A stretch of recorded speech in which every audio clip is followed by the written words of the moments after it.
Qu'au fond, les hommes d'église du Gabon face aux injustices, à la corruption, aux crimes rituels, au non-respect des droits les plus élémentaires?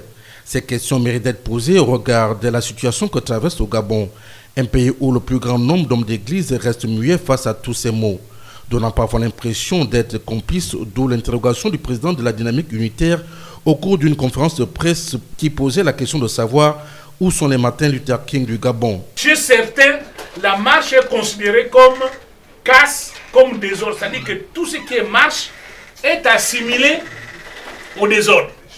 Et ça, vraiment, je tenais à ce que vous le relayez. Parce que on a même vu des hommes d'église dans certains médias demander à leurs fidèles de ne pas participer à des marches parce qu'il y aura des casses. Mais c'est grave. Je me dis, est-ce que nous avons des Martin Luther King ici?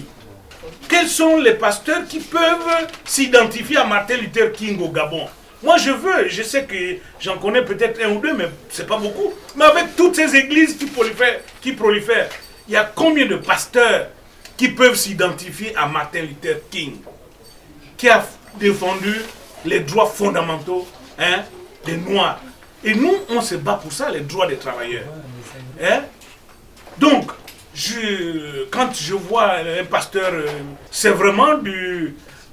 moi, je serais tenté de dire que c'est vraiment un charlatan. Parce que tenir de tels propos, c'est décevant. C'est décevant.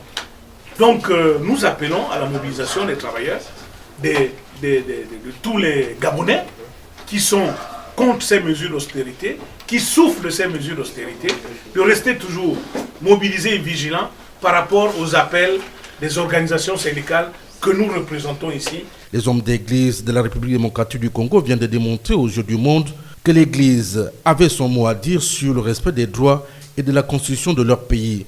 Ces femmes et hommes de Dieu ont pesé de tout leur poids pour amener les uns les autres à respecter la loi et d'aller aux élections.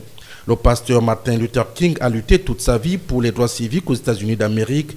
Au Gabon, quelques hommes de Dieu se sont levés contre les injustices et malheureusement combattus pour la plupart par leurs propres frères. Les hommes de Dieu du Gabon sont donc ici interpellés à lutter pour le bon combat et à être unis pour établir la justice de Dieu.